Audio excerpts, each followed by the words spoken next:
All right, we're back like we never left. Welcome back, everyone. I'm finally back on camera after a few weeks traveling the US. I went up to Chicago during the summer, beautiful city. I came back to Arizona where it's hotter than hell right now. And a lot has gone on since I've last made a video for Off the Record. And there's an issue that I want to talk about a lot. And it's a lot of what I've seen on Twitter lately and this whole Gavin Newsom ordeal. And what has been going on is the America First movement has been saying that they are never Vance, that they are never Vance people, coming out and saying that this administration has abandoned the America First movement because of their perceived alliance with Israel and everything that's going on there. And that's debatable to how much the current right is aligning with Israel and how much that they're working together. And I think we know that they're very, very friendly towards Israel. But a lot of people, including a lot of influencers on Twitter, are starting to go on a train that is never Vance. And the whole crux of that movement is because, JD Vance is married to an Indian woman. And there's a lot of these photos going back from high school and even up recently in the last couple of years that I want to dive into and just really go over with JD Vance. But the first to mention is obviously the bathroom picture of JD Vance that depicts him in a way that's not very presidential, right? And that's what the whole debate of this argument is JD Vance going to run in 2028? And we don't know that answer yet. But I think what we do know is that a lot of people are starting to question him now, especially because he's the vice president, but also he looks like the successor to Trump. And Gavin Newsom has been the first person to point this out, and he's arguably the front runner right now for the Democrats running for president in 2028.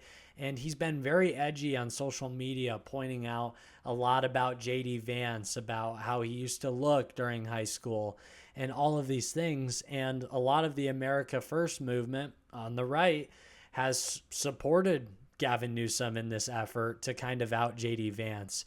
And it's really something that's interesting that you wouldn't have saw 1 or 2 years ago, especially with Kamala Harris or Joe Biden, in that a lot of the America First movement has been talking about Gavin Newsom, of all people, in a positive light.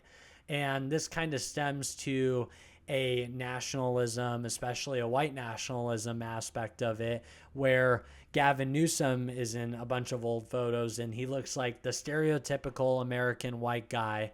And his governing style has been anything but that. He's been prioritizing illegal immigrants, homeless people, people on welfare, people in the poverty state of California, especially with his jobless numbers, his unemployment rates, all of that, which is similar to a third world country.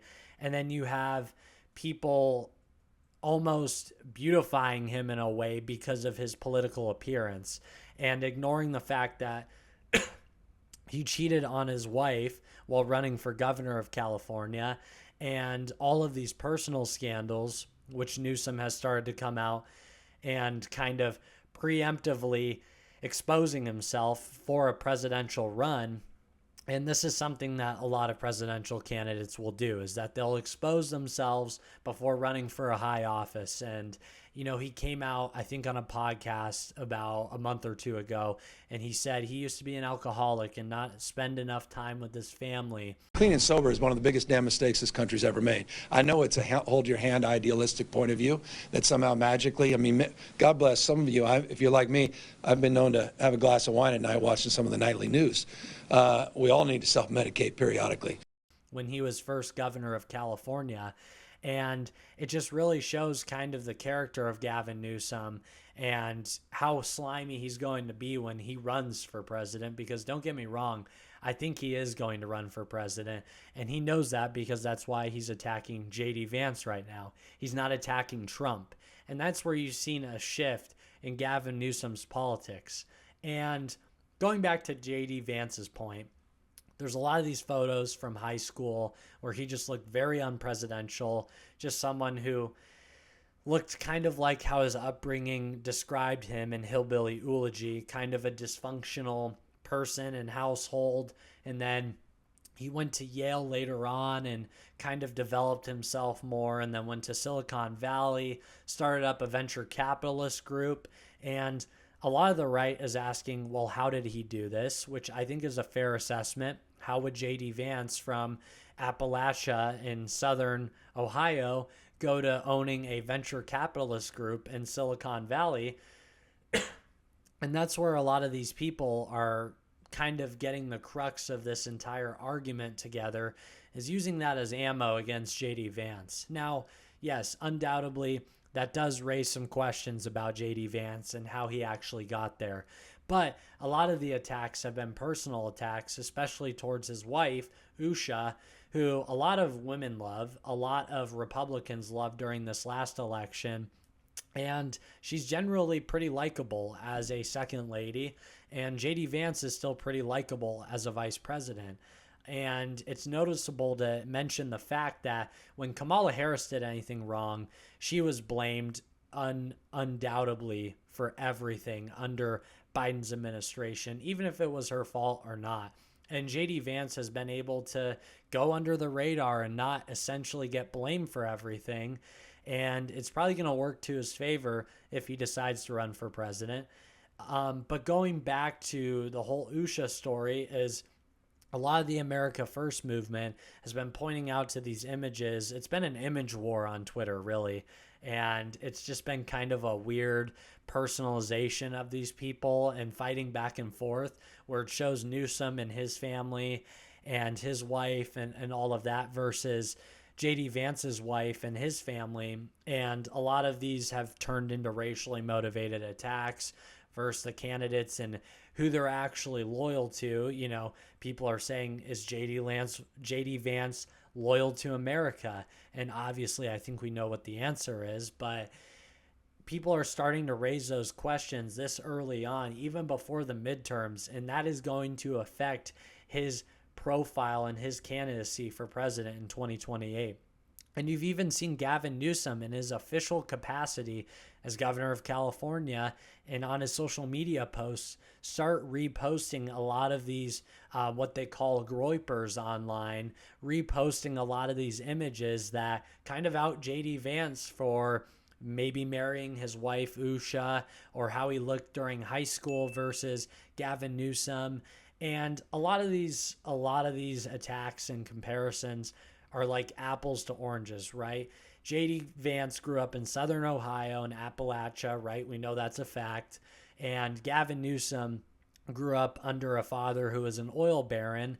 And in that picture that they mention of Gavin Newsom wearing the scarf, that's a Burberry scarf. Now, as far as I know, JD Vance wasn't wearing Burberry anything when he was growing up in southern Ohio, yet they don't question any of Gavin Newsom's upbringings, which, to be honest, a lot of people don't know a lot about. And there's kind of a testament for how they acted once they were grown adults. Is a lot of people could question JD and say, okay, you grew up in a dysfunctional household while growing up in Ohio, you know, with his mother and his Mima, as he calls her. But then you look at Gavin Newsom and his mistakes he's made on a almost national stage, but on a state stage in California, cheating on his wife with his campaign manager's wife, and just stuff like that is just straight betrayal once they have became an adult. With JD Vance, he's kind of not really had a lot of that controversy. The only controversy he's had is going against Trump in 2016, and he's came out repeatedly saying his views have changed and everything. But then there's also, if playing devil's advocate here, the other side of the coin. And the other side of the coin is arguably as big as Gavin Newsom's, in the fact that he's been funded by Peter Thiel his entire career. His venture capitalist group was started and propped up by Peter Thiel in Silicon Valley, and JD Vance was a very pleasant recipient of a lot of Peter Thiel's help while getting his business career and everything started in the whole Silicon Valley scene. And JD Vance, throughout his entire political career up to this point, has had very close ties to Peter Thiel, even to this day, being the vice president. And when you look at Peter Thiel, he's not exactly the most likable guy. He said that humanity is not necessary to be on the planet Earth, and he even struggled to answer a question that humanity should survive, right? This is someone that we would hope wouldn't be the major fundraising component behind a presidential candidate, but in reality, he kind of is, and has kind of built in to this persona of what JD Vance is today. And you see that a lot with how JD Vance governs and controls his narrative and his message. He does it in a way that's very Peter Thiel like, and especially with kind of the earlier versions of Donald Trump, is he was able to control his image in more of a predictable way. And Donald Trump wanted his image to be chaotic. He wanted his image to be an outsider, a disruptor, and he controlled the narrative very well in 2016. And I think JD Vance has kind of done the opposite of that. He's kind of wanted to fly under the radar. He's wanted to be someone that is more of a surprise to the public eye, especially when it turns towards 2028. So going back on this entire video, I just had to do a rant, a little bit of a topic about this, because I don't think both sides are correct in this issue, right? The America First side, and saying that Gavin Newsom is the most America First candidate because of his family's identity and how he grew up, is just a total fallacy, because when you look at JD Vance's upbringing, it's definitely very patriotic with how he made it out of Appalachia and all of that. Now, there are some holes that need to be filled, and I expect JD Vance to come out and talk about this, or even be questioned by it. Probably not by the legacy media, because Peter Thiel is a very powerful person, and I doubt that they want a defamation lawsuit right at their doorstep. But also, Gavin Newsom's side, this is how you know it's not exactly the correct way of looking at it either, is reposting a lot of these pictures of JD Vance when he was younger and of his wife Usha, and saying that their identity isn't how it should be for an American couple and all of this stuff. And if Gavin Newsom, of all people, is siding with these Groypers and America First people, then you know that there's an alternate agenda at the scene. And Gavin Newsom didn't just come out as this edgy politician yesterday. He's definitely been working his kind of sliminess of how he actually does political narratives, of how he switches his tune on things for the last year and a half, and even before that. He started his own podcast. He's written a couple books. He's done all of these things to position himself, precursoring to all of his faults, to run for president of the United States. And so I just had to talk about this topic, this whole entire kind of Twitter war that's going on right now.